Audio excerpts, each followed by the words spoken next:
I've been a bookseller for over 10 years, selling books online, many different things. But I was packing up a book, I should do a video about home runs. Home runs are books that I see, they're high ranked, but they sell for good money when they sell, but they don't sell very often or very fast.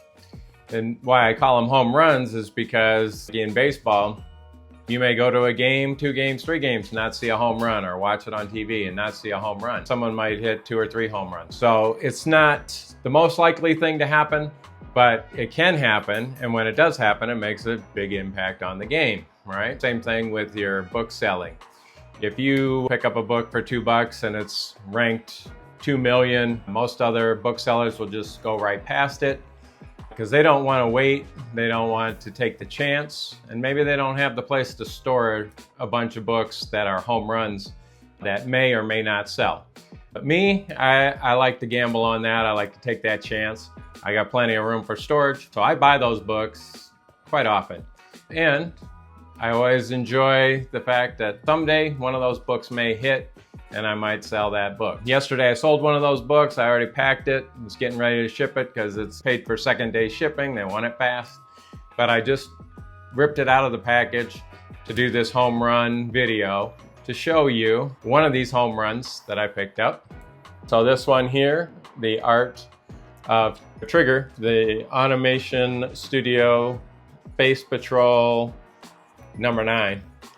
Here it's a book about art from some book or some movie series, and you can tell even by the UPC on there, it's not a US book.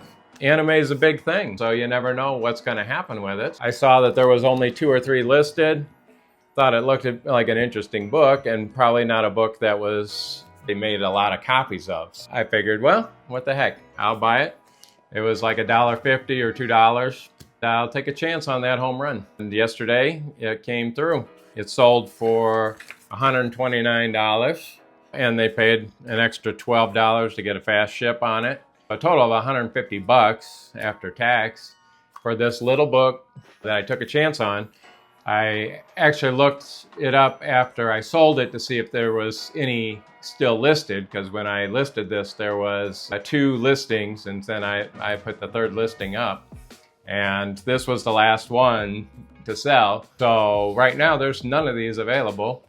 People are gonna pay whatever price they gotta pay to get it, and obviously they wanted it fast. That's a lesson in the home runs, but I look back in my other notes and of different past sales receipts that I've got. I always keep one shipper, and I ship, and that way I have a record of all the sales in a hard copy.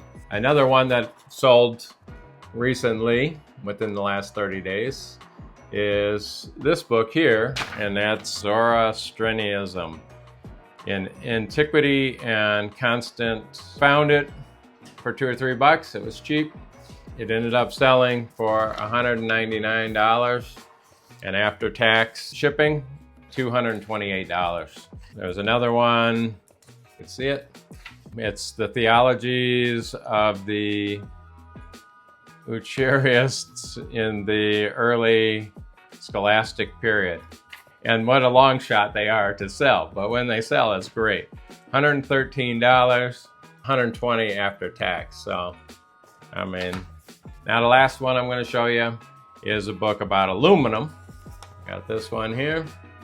This one sold for $185, 25 cents. And it's Aluminum Technology, Applications, and Environment, a profile of modern metal aluminum from within. Hardcover. This one was from 1998. That last one before that was from 1984, and then before that was 1992. And then that Art of Trigger was from 2017. So as you can see, these are obscure type of books.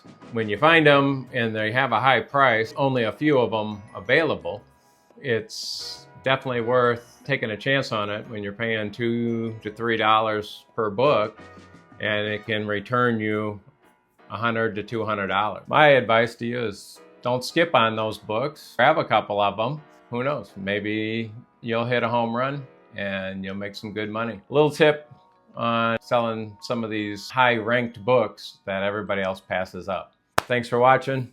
See you on the next one.